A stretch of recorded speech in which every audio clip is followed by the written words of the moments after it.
Europe. Noël s'en mêle. Ouais. Mathieu, vous avez très peu dormi après avoir Ouais. passé le week-end en Normandie. Vous deviez arriver gare Montparnasse hier Exactement. soir, mais votre train a été annulé. Vous faites donc partie de ces usagers déçus de la SNCF. Usager déçu, je t'en foutrais. Vous avez face à vous, Patrick, un naufragé du rail. Ah. Je crois que le terme qui fleurit dans la presse à chaque fois qu'un train a quelques heures de retard n'est pas trop fort et surtout pas du tout indécent quand on sait ce qui se passe en Méditerranée. Mon calvaire a donc commencé comme souvent à la SNCF dès le wagon-bar où, comme 2 fois sur 3, alors que l'affiche du menu l'annonce pourtant fièrement, il n'y avait plus la cassolette parmentier de canard Michel Saran dans le menu gourmand. Désolé monsieur, il y a Patrick Cohen qui rentrait de Deauville dans le train précédent, il en a pris 4. 4, mais il était en famille? Non, il avait faim. Le voyage démarrait balle quand soudain, le doux bruit annonciateur d'emmerde supérieure. Oulala, oulala. La SNCF, dont le prochain slogan devrait être « À nous de vous faire préférer le covoiturage », nous annonçait la bonne nouvelle. Le train allait s'arrêter à la prochaine gare et de manière définitive suite à un bug informatique gare Montparnasse.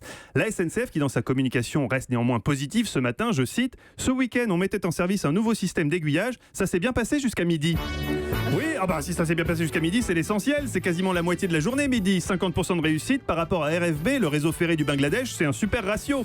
Surtout, ce qui est bien avec la SNCF, c'est qu'en cas de défaillance comme hier soir, il n'y a pas 30 000 décisionnaires au sein de l'entreprise. Pour peu que Pépi, le directeur de SNCF Mobilité, s'entende avec Janté, directeur SNCF Réseau, et que lui-même soit d'accord avec Krakovic, directeur SNCF Transilien, sans mettre en porte-à-faux bien sûr Didier Bans, directeur SNCF Réseau Île-de-France, eh ben une décision rapide peut tomber. Non, vous l'aurez compris, ce matin, je suis furax. J'ai quand même été obligé de dormir au Kyriat de Dreux. Vous connaissez Dreux, Patrick ? Hélas. Voilà, c'est bien résumé. Merci la SNCF. Alors autant vous dire, ce matin, je n'avais pas envie de rire en arrivant à la rédac. Sentant mon agacement et tentant de me dérider, Patrick a cru malin de m'accueillir en faisant l'accent espagnol. Vous me reconnaissez? Oui, il vous reconnaît, Patrick, il vous reconnaît muy bien, mais là c'est pas le jour. J'ai dormi 4 heures, alors mollo pepito.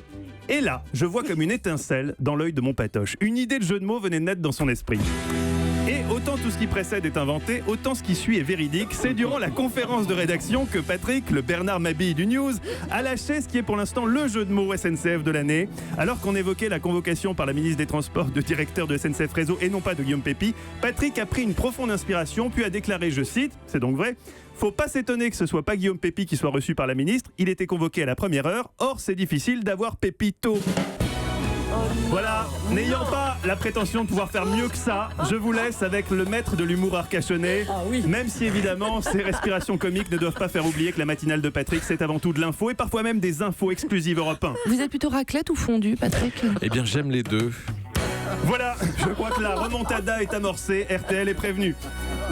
On peut pas avoir Pépito. Monsieur Noël, rien ne s'oppose à midi. J'ai pas trouvé mieux, j'ai cherché un jeu de mots. Vraiment, ouais.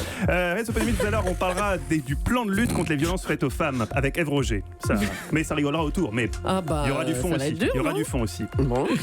Merci à vous, Mathieu Noël. Europe. Europe 1.